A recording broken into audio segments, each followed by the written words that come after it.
महाराष्ट्र में उद्धव और राज ठाकरे 20 साल के बाद एक साथ चुनाव लड़ने जा रहे। शिवसेना, यूबीटी और मन से मिलकर बीएमसी चुनाव लड़ेंगे। बुधवार को दोनों भाइयों ने ज्वाइंट प्रेस कॉन्फ्रेंस करते हुए इसका ऐलान किया। गठबंधन को लेकर उद्धव ने कहा, हमारी सोच एक है, अगर बटेंगे तो बिखरेंगे। महाराष्ट्र के लिए हम सब एक हैं। इसके पहले दोनों नेता शिवाजी पार्क स्थित बाला साहेब ठाकरे के स्मारक पहुंचे और श्रद्धांजलि दी। पिछले 5 महीने में यह दूसरा मौका है जब ठाकरे भाइयों ने मंच को साझा किया। इसी साल जुलाई में मुंबई के वर्ली डोम में मराठा एकता रैली में उद्धव और राज एक साथ आए थे। इसके पहले 2006 में बाला साहेब ठाकरे की रैली में साथ दिखे थे। महाराष्ट्र के 29 नगर निगम में अगले साल जनवरी में चुनाव होने हैं। उनमें बृहन मुंबई नगर निगम, पुणे नगर निगम भी शामिल है। वोटिंग 15 जनवरी को होगी और रिजल्ट 16 जनवरी को आएगा।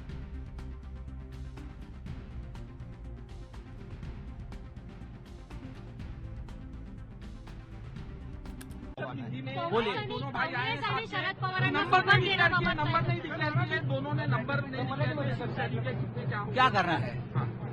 नंबर शेयरिंग जो होता है वो व्यापार होता है राजनीति में। आपको इतना सीट शेयरिंग, वो व्यापार है। यहाँ भाइयों में व्यापार नहीं है, ये फैमिली है, समझा?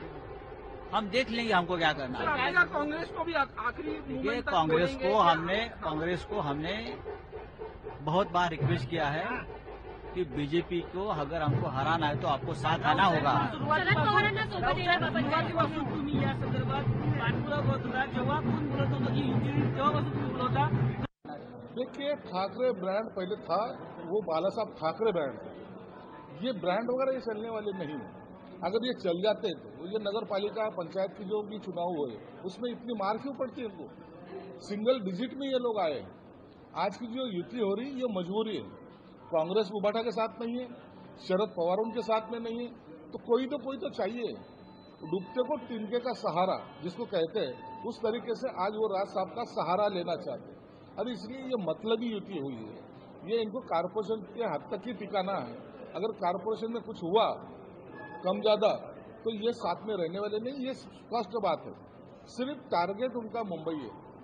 इवन महाराष्ट्र में सत्ता न आई तो ही चलेगा। महाराष्ट्र के अनेक जो जिले में है कारपोरेशन के चुनाव है, वहां नहीं आए तो ही चलेगा, लेकिन हमको मुंबई चाहिए। परसेंटेज देने वाली या तो सोने का अंडा देने वाली मुर्गी, ये हमारे पास होना चाहिए, ये उनकी धारणा है और उसकी वजह से आज वो एक साथ आ रहे हैं और इसका ज्यादा कोई फायदा उनको होगा ऐसा मुझे नहीं लगता। मैं मानती हूँ एक ऐतिहासिक क्षण है, ऐतिहासिक दिन है और एक ऐतिहासिक जीत की तरफ हम अग्रसर होंगे जब ये दोनों भाई आज मिलकर जो युति का अनाउंसमेंट है वो करेंगे। और ये समय की मांग है।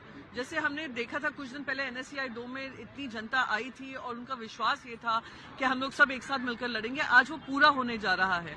तो ये महाझूठी गठबंधन को उनको सजा सिखाने के लिए, उनको सजा देने के लिए और जो इन्होंने जनता को ट्रस्ट रखा है वो ट्रस्ट जो इन्होंने काम किया है जनता के बीच लेकर जाने के लिए हम काम करेंगे। और आपको ध्यान रहेगा कि BMC के 3.5 साल से चुनाव नहीं हुए हैं। जो भी उसकी ट्रेजरी थी, जो भी पैसा था, इन्होंने लूट खाया है और जनता का कोई काम नहीं हुआ है। तो ये सारे मुद्दे हम जनता के बीच में लेकर जाएंगे, उनका विश्वास जीतेंगे। देखिए राजनीति के लिए लोग आ रहे हैं तो ये महायुति क्या है? महायुति कुछ नहीं है, महाझूठी है। तीनों की आपस में चप्पल जूते चल रहे हैं। तीनों में आकर आंख से आंख मेल नहीं है। पुणे में आप देख रहे हैं क्या हो रहा है, मुंबई में आप सुन रहे हैं क्या हो रहा है। ये सिर्फ और सिर्फ पैसों के लिए आए हैं, ये पावर के लिए आए हैं। तो राजनीति उनके लिए, राजनीति हमारे लिए एक सेवा का माध्यम है। इनके लिए राजनीति जो है सिर्फ पावर ग्रैब करने का माध्यम है। ये जनता समझ रही है। मेयर हमारी पार्टी के होंगे, 25 साल से हमारी पार्टी के हैं। जनता हम पे फिर से विश्वास जताएगी। और हाँ, एक और चीज कह दूं, मेयर जो होंगे मराठी होंगे।